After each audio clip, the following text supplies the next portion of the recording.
ராமநாதபுரம் மாவட்டத்தில் கலாம் நினைவிடத்தில் மத்திய அமைச்சர்கள் வெங்கையா நாயுடு, மனோகர் பரிக்கர் ஆகியோர் மலர் வளையம் வைத்து மரியாதை செய்தனர். அது பற்றி நமது செய்தியாளர் தம்பி தமிழரசனிடம் கேட்கலாம். தம்பி தமிழரசன், மத்திய அமைச்சர்கள் எப்போது அங்க வருகை தந்தாங்க? தற்போது அங்க என்ன நிகழ்வு நடந்துகிட்டு இருக்கு?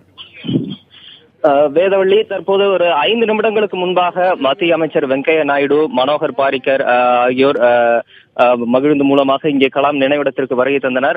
நினைவிடத்திற்கு வந்ததுக்கு பிறகு கலாம் அவர்கள் சமாதிக்கு அவர்கள் மலர் வளையம் வைத்து அஞ்சலி செலுத்திய பின் இங்கே ஒரு தன்னார்வலர் டாக்டர் கலாமின் 100 முகபாவனைகள் அடங்கிய மணல் சிற்பத்தை வடிவமைத்திருக்கிறார். அதனை பார்த்து அவருக்கு வாழ்த்து கூறிவிட்டு தற்போது இந்த நினைவிடத்தை தற்போது சுற்றி பார்த்து வருகின்றனர். இங்கே என்னென்ன பணிகளை எல்லாம் மேற்கொள்ளலாம் என்று அவர்கள் ஆலோசனை செய்து வருகின்றனர். அவர்களுக்கு முன்பாக மாநில அமைச்சர்கள் நிலோஃபர் கஃபில், மணிகண்டன், அப்புறம் ராமநாதபுரம் நாடாளுமன்ற உறுப்பினர் அன்வர் ராஜா ஆகியோரும் வருகை தந்தனர். அரை மணி நேரத்திற்கு முன்பாக மத்திய இணையமைச்சர் பொன் ராதாகிருஷ்ணனும் இங்கே வருகை தந்து இந்த நினைவிட சிறப்பு ஏற்பாடுகளை எல்லாம் பார்வையிட்டார். இன்னும் சற்று நேரத்தில் நிகழ்ச்சி தொடங்கும் என்று அதிகாரப்பூர்வமாக அறிவிக்கப்பட்டிருக்கிறது. 9 மணிக்கு இந்த நிகழ்ச்சி தொடங்கும் என்றும் அதனைத் தொடர்ந்து பிரதமர் நரேந்திர மோடி டெல்லியிலிருந்து காணொலி காட்சி மூலம் திருவுருவச் சிலையையும் மணிமண்டபம், அறிவுசார் மையம் அமைக்கும் கட்டுமான பணியையும் தொடங்கி வைப்பார் என்றும் அறிவிக்கப்பட்டிருக்கிறது. இங்கே பல்வேறு தன்னார்வலர்களும் சமூக ஆர்வலர்களும் வருகை தந்திருக்கின்றனர். இங்கே பலத்த பாதுகாப்பு ஏற்பாடுகள் செய்யப்பட்டிருக்கின்றன.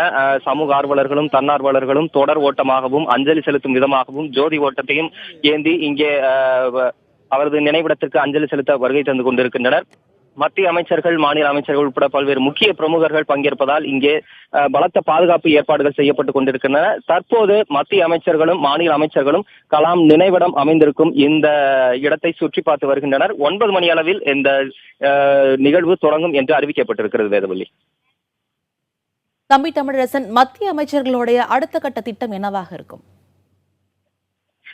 இங்கே அவர்கள் 1.5 ஏக்கர் பரப்பளவில் கலாம் அவர்களின் நினைவிடம் இங்கே அமைக்கப்பட்டிருக்கிறது. இதனை 5 ஏக்கராக மாற்ற வேண்டும் என்று இங்க இருக்கக்கூடிய பொதுமக்களும் சமூக ஆர்வலர்களும் கோரிக்கை விடுத்து வருகின்றனர். இந்த திட்டத்தை விரிவாக்கம் செய்வதற்காக வேறு என்ன பணிகளை மேற்கொள்ளலாம் என்றும் அவர்கள் திட்டமிட்டிருக்கின்றனர். அதற்காக அவர்கள் இங்கே இந்த நினைவிடத்தை பார்வையிட்டுக் கொண்டிருக்கின்றனர். அதனைத் தொடர்ந்து தற்போது பாஜக மாநில தலைவர் தமிழிசை சவுந்தரராஜன் அவரது நினைவிடத்திற்கு வருகை தந்திருக்கிறார். மத்திய அமைச்சர் மனோகர் பாரிக்கர், வெங்கையா நாயுடு ஆகியோரை சந்தித்து பேசுவதற்காக அவர் தற்போது வந்து கொண்டிருக்கின்றார். அதனைத் தொடர்ந்து இந்த நிகழ்வு தொடங்கும் என்று அறிவிக்கப்பட்டிருக்கிறது. அவரது திருவுருவச் சிலை அந்த அடிக்கல் நாட்டு மைய அந்த திறப்பு விழா நடைபெற்ற பின்பு முப்பரிமாணம் வடிவில், அதாவது 3D வடிவில் அப்துல் கலாம் அவர்கள் பயன்படுத்திய அரிய வகை பொருட்கள், அவர் சிறு வயதிலிருந்து அவர் பயன்படுத்திய பொருட்கள், ராக்கெட் மாதிரிகள், சிந்தனை குறிப்புகள் உள்ளிட்டவை அடங்கிய அந்த கண்காட்சியும் தொடங்கி வைக்கப்பட இருக்கிறது. அந்த கண்காட்சியை மத்திய அமைச்சர்களும் மாநில அமைச்சர்களும் பார்வையிடுவார்கள் என்றும் அறிவிக்கப்பட்டிருக்கிறது. இந்த கண்காட்சி 12 நாட்கள் நடைபெறும் என்றும் பொதுமக்கள், கல்லூரி மாணவர்களின் பார்வைக்காக வைக்கப்படும் என்றும் அறிவிக்கப்பட்டிருக்கிறது. இந்த நிகழ்வு ஏறக்குறைய 12 மணிக்கு முடியும் என்றும் அறிவிக்கப்பட்டிருக்கிறது. வேதவள்ளி.